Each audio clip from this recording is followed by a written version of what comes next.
हमारे साथ दौलतपुर देवरिया पंचायत की इस बार की भावी जिला परिषद प्रत्याशी जी नजबुन निसा जी मौजूद हैं। आइए हम उनसे जानेंगे कि उनकी क्या राय है इस बार के चुनाव को लेकर। नमस्कार।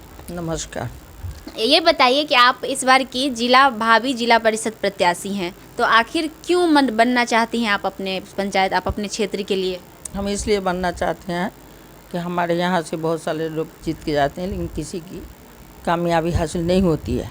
इसीलिए हम कहा कि अब की बार हम भी उठ के देखें और हम अपने जनता की सेवा दिल से और मन से करेंगे। आप अगर बनेंगे तो क्या क्या करेंगे जनता के? तो वही करेंगे, जो उनकी कमी होगी उसको पूरा करेंगे। पूरा करेंगे? हाँ, ज़रूर, इंशाल्लाह ज़रूर पूरा करेंगे। घर की कमी होगा, उसका फंड अगर घर की आएगी तो हम घर भी देंगे। अगर उसकी फंड अगर रोड की आएगी तो रोड भी देंगे। और उसकी घर फंड आएगी चापाकल का, बत्ती सर्जनी का या किसी चीज़ का, तो हम उसको पूरा करने की जल्द से जल्द और ज़्यादा से ज़्यादा कोशिश करेंगे। अच्छा, आपको क्या लगता है कि आपके समाज में, आपके जो भी 4-5 पंचायत है, उसमें किन चीज़ों की कमी है अभी बढ़ा? इसलिए हम नहीं बता सकेंगे। एक पंचायत में हम घूमे हैं, एक पंचायत की कमी बहुत सारी चीज़ देखे हैं, लेकिन और सब पंचायत हम नहीं घूमे हैं, हम नहीं देखे हैं। हमारा लड़का देखा है कि किस चीज़ की कमी है। लेकिन हमारे पंचायत में जो नीचे तबके के लोग हैं उनको बहुत सारी चीज़ की कमी है। तो अगर आप बनती हैं तो उन कमी को दूर करने ज़रूर, इंशाल्लाह हम बोला ना कि इंशाल्लाह ज़रूर पूरा करेंगे। अगर सरकार उस लायक हमको देती है करने के लिए तो हम ज़रूर करेंगे। जनता से क्या अपील करना चाहेंगे? जनता से अपील यही करेंगे कि आप हमको आपकी जिता के दिखाइए, तो आप लोग का जो भी मनकामना है हम पूरा करेंगे। बस यही। बहुत धन्यवाद। तो ये थी हमारे साथ नजबुन निसा जी, जो कि इस बार की भावी जिला परिषद प्रत्याशी है। अभी इनके पुत्र से भी हमने बात की, उन्होंने भी हमें जानकारी दी, साथ ही इन्होंने भी हमें जानकारी दी कि अगर जनता इन्हें अपने बहुमत वोट देती है और अगर इन्हें बनाती हैं तो ये पूरे तन मन धन से काम करेंगी और जनता की सारी परेशानियों को दूर करेंगी और उनकी उम्मीदों पर खरी उतरेंगी। सबसे पहले तो स्वागत है आपका हमारे चैनल में बहुत बहुत, और साथ ही सबसे पहले तो आप अपने बारे में और अपने पंचायत के बारे में कुछ बताएंगे।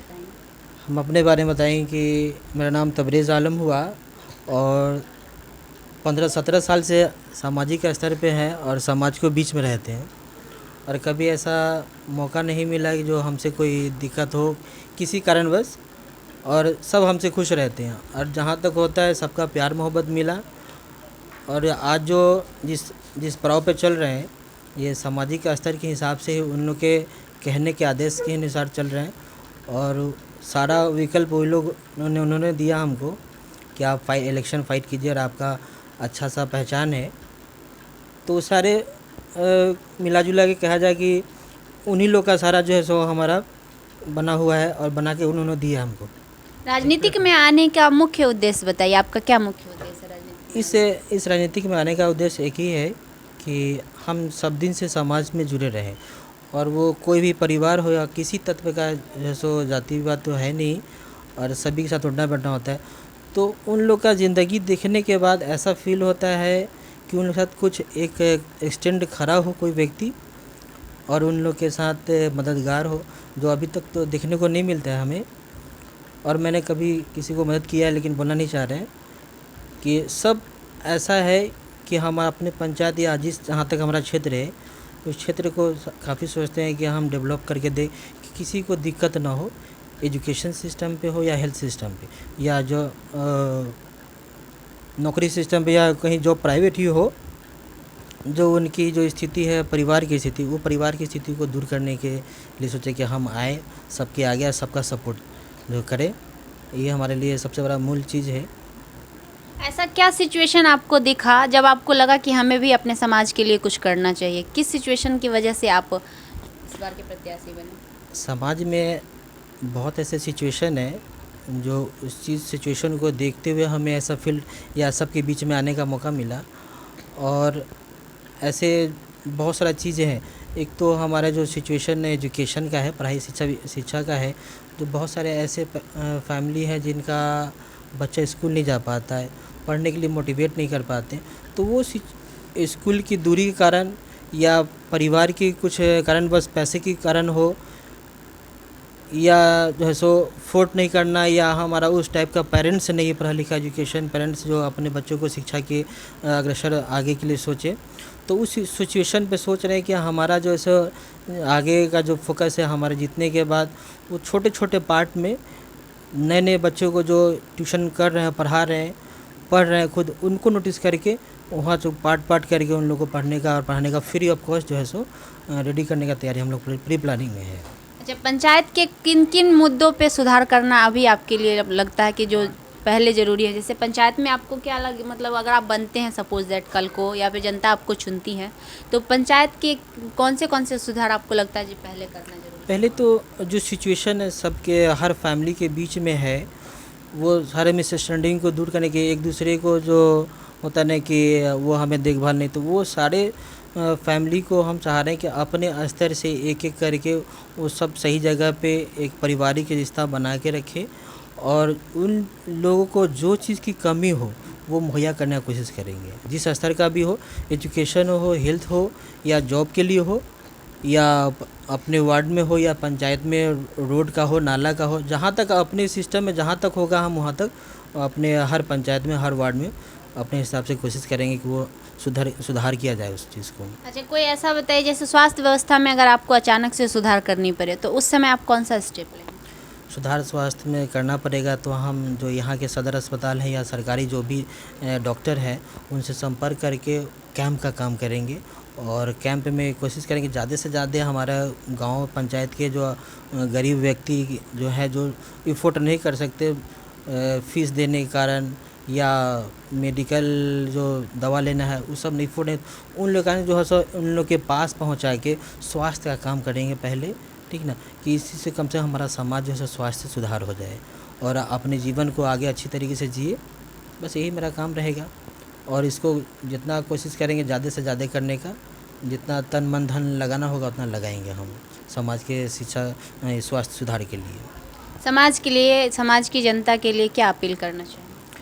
बस समाज से तो अपील यही करना है कि बस जितने भी हमारे समाज में छोटे भाई, छोटी बहन, बड़ा भाई, बड़ी बहन, चाची माँ, दादी माँ, चाचा जी, जो भी दादाजी जो भी हैं, हम सबसे अपील यही करेंगे कि हमें सपोर्ट करे और अपने भतीजा को हो, बेटा को हो, भाई को हो, हमें जिताए, और जिताने के बाद जो उनकी ज़रूरत की चीज़ है सब मुहैया करने का काम करेंगे। वो हमें कहें, हम उनके पास जाएं, वो हमें बताए, बिना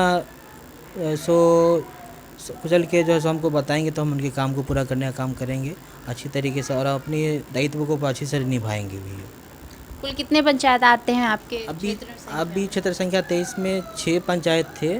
6 पंचायत में अभी पूर्वी दिघी और पश्चिमी दिघी कट गए हैं जो नगर परिषद घोषित हुआ, जिसमें अभी 4 पंचायत बच गए। 4 पंचायत अभी दौलतपुर देवरिया पंचायत, बलवा कुआरी बालाधारी उर्फ बलवा कुआरी पंचायत, उसके बाद थाथन बुजुर्ग, और लास्ट में पहतिया पंचायत है। इन चारों पंचायत में आपको, आपके हिसाब से कौन सा ऐसा पंचायत है जिसकी व्यवस्था सबसे लचर है और वहाँ पे ध्यान देने की ज़रूरत है? इस चारों पंचायत में सबसे लचर व्यवस्था अभी पहतिया पंचायत की है, जहाँ पे हमारी सरकार की कमी है, या वहाँ पंचायत स्थिति में जो एट प्रेजेंट मुखिया है, जो भी पदाधिकारी वहाँ है जो पद पे कार्य, तो उनको देखभाल करना चाहिए, लेकिन उस स्थिति से वहाँ पे उस हिसाब से मुहैया नहीं किया गया, जो वहाँ के व्यक्ति को बहुत दिक्कत होता है जीवन यापन करने में, और बहुत सारी चीज़ की कमी है जो पूरा करने का काम करेंगे। हम लोग वहाँ के व्यक्ति से मिले हैं, बड़े भाई भी हैं, चाचा जी लोगों से सबसे बातें होती है, और फर्स्ट ऑफ ऑल अपना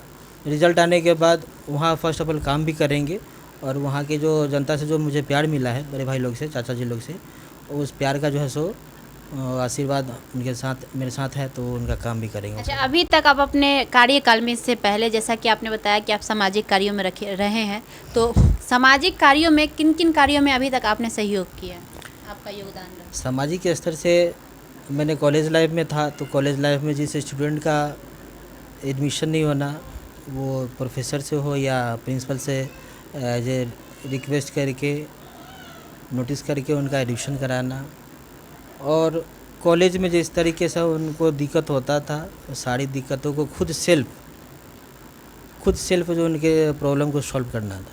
वो बहुत सारे स्टूडेंट जिसको हमने अपने एडमिशन भी कराया, जिसको पता भी नहीं था कि कैसे हुआ, उनके फैमिली को नहीं मालूम कि किस तरीके से हमारे बच्चे का एडमिशन हुआ, लड़की हो या लड़का हो।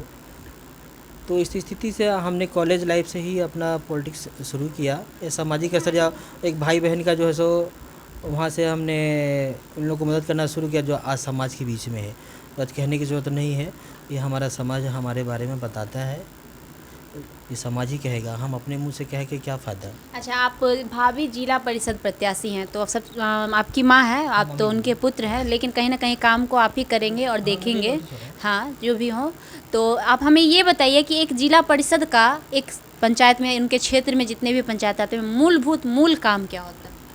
मूल काम जो महिला जो है, महिला से प्रति रिलेटेड होता है, और उनका जो है सो जितना भी अपने क्षेत्र में होगा उनके अंडरटेकन जो प्रेगनेंसी का जो होता है वो काम है।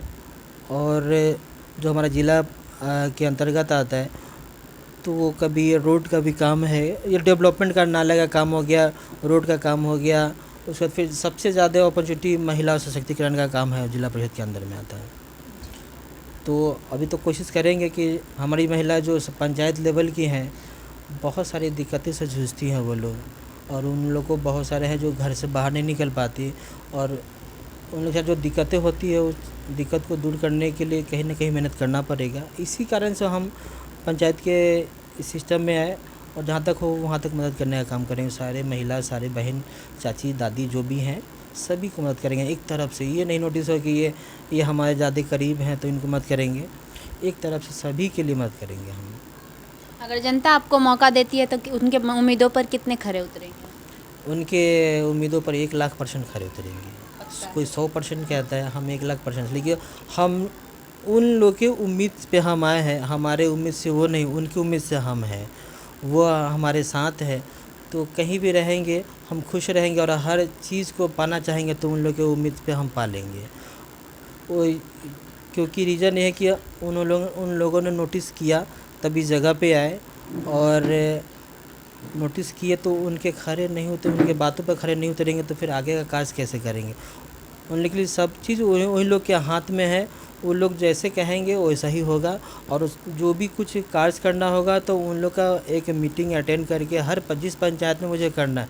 उस पंचायत के जितने भी नोटिफिकेशन यंग ब्लड हो या एक पेरेंट्स गार्जियन की तरफ से, उन लोग का एक मीटिंग रख के और उन लोग से डिस्कशन करके उस चीज़ को रिज़ल्ट निकाल के तब काम करना है। और वही भाई लोग को देंगे कि वो भाई लोग जो अभी बेरोज़गार हैं, कुछ नहीं कर रहे हैं, मजबूर है, पढ़ लिख के हैं, तो उन्हें सपोर्ट करेंगे, कोशिश करेंगे कि हमारे स्तर से वो लोग आगे बढ़े, कहीं जॉब करे, हमारे सिस्टम से जो पंचायत का काम वही काम करे। कहीं ना कहीं आप एक शिक्षित और युवा नेता में आएंगे, क्योंकि देखा जाए तो ज़्यादातर होते हैं मतलब, लेकिन आप युवा नेताओं में से हैं। तो युवा के लिए आपकी क्या पहल रहेगी? एक सबसे फर्स्ट ऑफ ऑल तो हम तो नेता नहीं है, एक समाज के लिए बेटा है, भाई है, भतीजा है, बहुत सारे आदमी हमारे हैं तो उनके हम पोता भी हैं। तो उन लोगों के लिए हम प्रेरणादायक बनना चाहते हैं कि हमारे वजह से नहीं, उनके वजह से हम हैं, और उन्हीं के परिणाम के कारण हम उनके ही परिवार के बच्चों के लिए उनका भविष्य तैयार करना चाहते हैं, कि कम से कम एक ज़रिया वो बने हमारे लिए, कि हम एक जगह पोस्ट मिलेगा मुझे काम करने का, और उनके लिए हम एक ज़रिया बनेंगे कि उनको कहीं ना कहीं जगह दिलाने का, कि कम से कम अपने जीवन यापन को कहीं भी रह के काम करें और सब दिन भगवान का नाम लें। कि कोई एक व्यक्ति मिला था जो हमें एक ज़िंदगी लाइफ टाइम तक कमाने का एक साधन दिया हमको, वो प्राइवेट जॉब हो या अपना बिजनेस टाइप का हो, कहीं ना कहीं उनके साथ हम सपोर्ट में रहेंगे, हर टाइम रहेंगे, वो डे हो, नाइट हो, दिन हो, रात हो, हर टाइम। बहुत बहुत धन्यवाद। तो ये थे हमारे साथ तबरेज़ आलम जी, जो कि इनकी माँ इस बार की भावी जिला परिषद हैं, और ये उनके पुत्र हैं। हालांकि इनकी माँ है प्रत्याशी, लेकिन कहीं ना कहीं आप सभी जानते हैं कि जिस भी घर में महिला प्रत्याशी होते हैं, या तो उनके पति हो, पुत्र हो, उन कार्य को देखते हैं, गांव में कार्य का देखरेख करते हैं और संपन्न करते हैं कार्यों को। तो उस हिसाब से हमने तबरेज़ जी से बात करना ज़रूरी समझा, और हमने उनसे बातचीत भी की, जैसा कि आप सभी ने सुना और देखा कि उनका साफ तौर पे कहना है कि वो पूरी हद तक कोशिश करेंगे उनके जनता के उम्मीदों पर उतरने की, और साथ ही उनका हर संभव प्रयास करेंगे उनकी मदद करने का, और एक जिला परिषद प्रत्याशी का जो भी कार्य होता है उस पूरे कार्य को वो तन मन धन से करेंगे। अब देखना ये है कि क्या तबरेज़ जी अपनी बातों पे खरे उतरते हैं या नहीं। अगर जनता उन्हें मौका देती है तो वो आगे अपने कार्यभार को किस प्रकार से संभालते हैं। घबराइए नहीं, वो चीज़ें भी हम आपको दिखाएंगे, लेकिन तब तक के लिए बने रहिए हमारे साथ।